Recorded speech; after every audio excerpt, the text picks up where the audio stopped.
Je m'appelle Ghislaine Narayanan, je suis ingénieure de recherche à INRAE depuis 2015 dans l'équipe de l'Observatoire de la qualité de l'alimentation, OQALI, et depuis 2017 je suis responsable de cet observatoire. L'OQALI a été créé en 2008 par les ministères en charge de l'agriculture, de la santé et de la consommation. Il est depuis lors mené conjointement avec l'INRAE et l'ANSES. En 2018, l'OQALI est devenu l'Observatoire de l'alimentation et a été inscrit dans la loi française Egalim.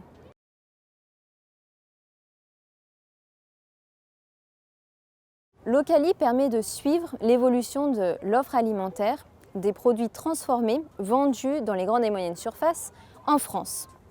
Et pour réaliser sa mission, on constitue une base de données qui rassemble la quasi-totalité des informations que l'on trouve sur l'emballage de ces produits. Il peut s'agir des valeurs nutritionnelles et grâce à toutes ces informations, nous avons réussi à établir un certain nombre d'études dans le cadre de cet observatoire, des études très objectives sur l'évolution de la qualité de certains secteurs alimentaires. Par secteur alimentaire, il peut s'agir des barres céréalières, des céréales pour petit déjeuner, etc. Donc on en a à l'heure actuelle plus de 70 publiés sur notre site internet.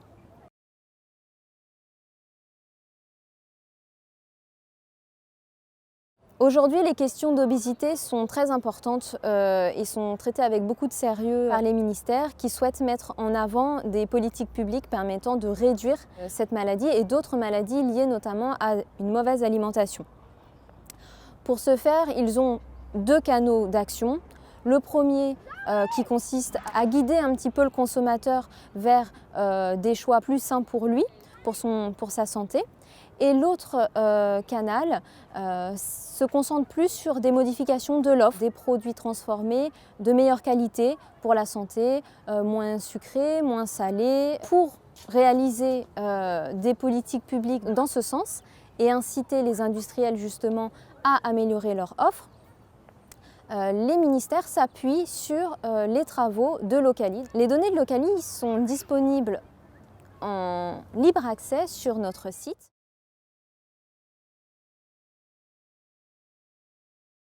La grande avancée qui va voir le jour dans pas très longtemps, c'est la levée de l'anonymat des données mises à disposition par l'OQALI. À partir des données collectées en 2019, l'OQALI les mettra à disposition de manière totalement libre, non anonymée, donc avec les marques, les codes barres, ce qui permettra donc de bien identifier les produits et de bien suivre leur évolution pour tout un chacun. Un autre chantier pour l'OQALI réside dans l'amélioration des moyens de collecte de données. Nous essayons à présent d'opter pour la voie plutôt dématérialisée. Aujourd'hui, la question de ce suivi est d'intérêt au-delà des frontières de la France métropolitaine, que ce soit du côté de l'outre-mer, mais également au niveau européen, où le modèle OQALI, si on peut dire, est vraiment très intéressant et tend à s'exporter.